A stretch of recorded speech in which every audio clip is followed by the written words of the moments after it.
The X-Men movies and I have kind of a rough history together, and by rough, I mean I feel like I've been trapped in a turbulent and increasingly abusive relationship with them for the past 19 years. Things started off innocently enough with X-Men 1 and 2 in the early 2000s. They were charming but slightly goofy superhero movies from a time before the Marvel juggernaut really kicked into gear. But then the series lost its way, started drinking and slapping me around with The Last Stand and X-Men Origins, and I started to think we just weren't meant to be together. I was all set to pack my bags and leave, but then it pulled itself together, hit the gym and managed to woo me back with First Class, The Wolverine and Days of Future Past.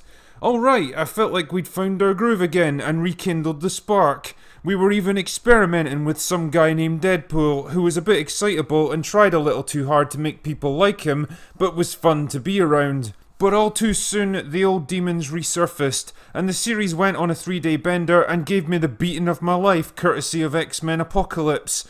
The writing was on the wall. And so we come at last to Dark Phoenix, the last half-hearted attempt at an X-Men movie to be shat out by Fox before Marvel takes control and folds them into the MCU. A movie marred by production problems, reshoots and constant rewrites. A movie the studio were so excited about that they delayed its release for a full year to try to fix its numerous problems. So what the hell is Dark Phoenix about? Well, since we've now given up entirely on the original X-Men cast in the present day, we're once again taking a journey back in time to tell a story nobody cares about.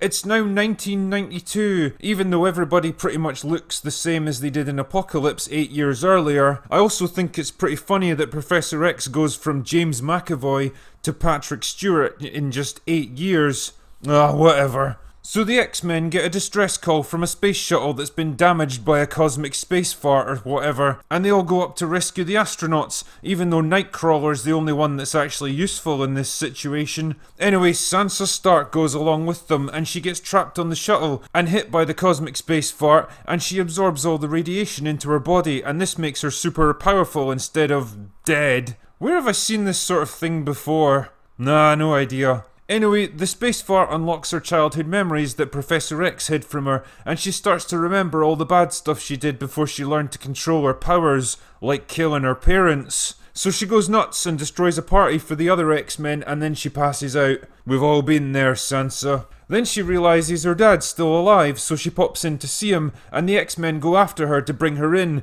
but she's not having it because she's bad Sansa now.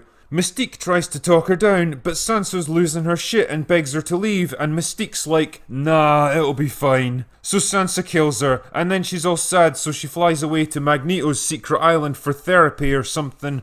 Now I have to confess that maths was never my strong point, but if Magneto was a young boy during World War II, wouldn't that make him at least 60 years old by now? Wow, the years have been pretty kind to you, sir. You don't look a day over 40. But he doesn't want her there, especially when the military show up to capture her, and she attacks them with her space fart powers and kills everyone. What's this? Magneto trying to make a new, peaceful life for himself, only to have it shattered by the arrival of an unexpected outside force? You're just blowing the gates of originality off their hinges now, aren't you guys? So Sansa leaves the island and hooks up with Jessica Chastain, who's part of a shape-shifting alien race that's been all but wiped out by the cosmic space fart. What the fuck? Wait, shape-shifting aliens trying to manipulate a human female that's been imbued with cosmic space powers due to an unexpected accident? This is looking very familiar. Whatever, who cares at this point? So Sansa's sad that she killed Mystique, but Jessica Chastain's like, nah, it'll be fine.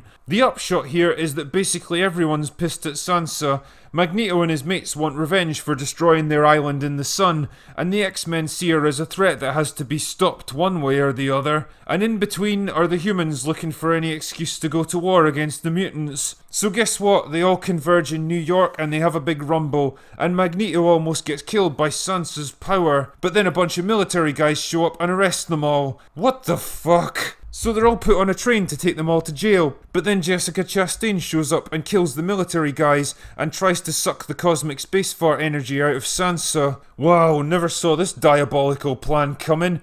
Who would have thought she was using Sansa for her own ends all this time? So Professor X tells Sansa to believe in herself or something, and she unleashes all the cosmic space fart energy and kills Jessica Chastain and flies away into space. Then Professor X retires and has a friendly game of chess with his old rival Magneto, because that's not a thing that's ever happened in an X-Men movie before. And that's it, that's the plot of this movie, such as it is. Where do I even begin? Well, I guess I should start by listing all the positives of Dark Phoenix. The special effects are nice, and Hugh Jackman's not been forced into a humiliating Wolverine cameo after giving his character the best send-off in history, and that's pretty much it. If you thought X-Men 3 screwed up the Dark Phoenix storyline, then well, prepare to have your expectations subverted, I guess. Once again, they managed to get one of the most compelling X-Men comic storylines completely wrong, with a ham-fisted storyline that feels like it was written by throwing together 3 or 4 different scripts and just hoping for the best. Everything about this movie feels like all the fun and energy and creativity's been sucked right out of it. The overarching plot is absolutely boilerplate stuff for the X-Men universe.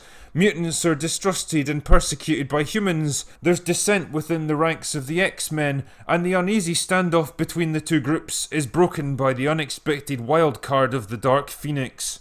Characters go through the same exact arcs they've been through 100 times before. Guys like Professor X, Magneto and Mystique are used and abused so hard they must have resembled second-hand Russian sex dolls by the time they were done. And believe me, I know all about them. This movie is nobody's finest hour, and I think it's pretty clear the actors are only doing it because they're contractually obliged to be there. It reminds me of going into an office where all the staff are about to be laid off. People are sat at their desks going through the motions, but nobody's heart is really in it, and they're just counting down the minutes until they can leave. Like Jennifer Lawrence, who's publicly stated she'll be taking a hiatus from acting after this movie, and judging by her performance here, she probably wished she'd taken it sooner. Jessica Chastain sleepwalks her way through a role that doesn't ask much of her, and James McAvoy just looks confused and pissed off most of the time, probably because the script keeps turning his character into a weak, disrespected moron. I'm with you on this one, mate. The only exception here is Fassbender as Magneto, and it's a shame to see him putting so much effort into a movie that totally doesn't deserve him. But the big standout of this movie is Sophie Turner as Sansa Stark. Jean Grey. But probably not for the reasons she'd hoped. I've never been enthusiastic about this actress, and this movie has done absolutely nothing to change that impression. She's tall and she looks pretty enough, but she has absolutely nothing resembling charisma, screen presence, or acting ability. She can play the frightened and vulnerable Jean, because basically that's the exact same character she's been playing for 9 years now on a certain other show. But when she tries to go into badass Dark Phoenix mode, it just reminds me of Mark Zuckerberg trying to pretend like he's a human. It's not fooling anyone. I have to question the merits of the 8-year time jump too. One of the few things I credited Captain Marvel with was giving us a good sense of time and place by riffing on 90s culture and technology. But Dark Phoenix makes no effort to do anything like that. It could just as easily be 2002 or 2012 for all it matters. The X-Men's technology has always been light years ahead of what was actually available at the time, so the result is a kind of bland, generic look that could be just about anywhere or any time.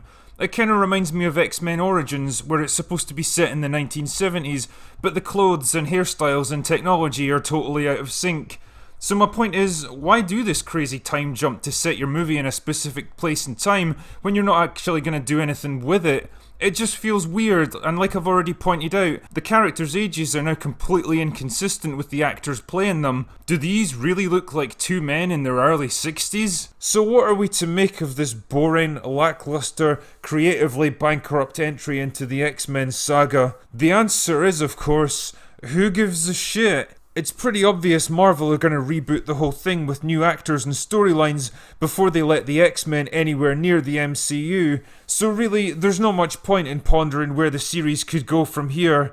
And to be honest, I'm surprised it's taken this long. The X-Men movies always felt like kind of a throwback to yesteryear, a charming but dated relic from a different time, before comic book movies became the billion-dollar blockbusters they are today. They might have been updated with modern special effects, but they were always going to be shackled to the ridiculous, convoluted storyline that's tried to fix and reset itself so many times, it just kind of tied itself in knots. Ultimately then, if the X-Men series up to this point has been an increasingly unstable and abusive relationship, then Dark Phoenix is the final emotional breakdown, followed by an uncontested divorce settlement. Rest in peace, X-Men, you're in a better place now. And that's all I have for today. Go away now.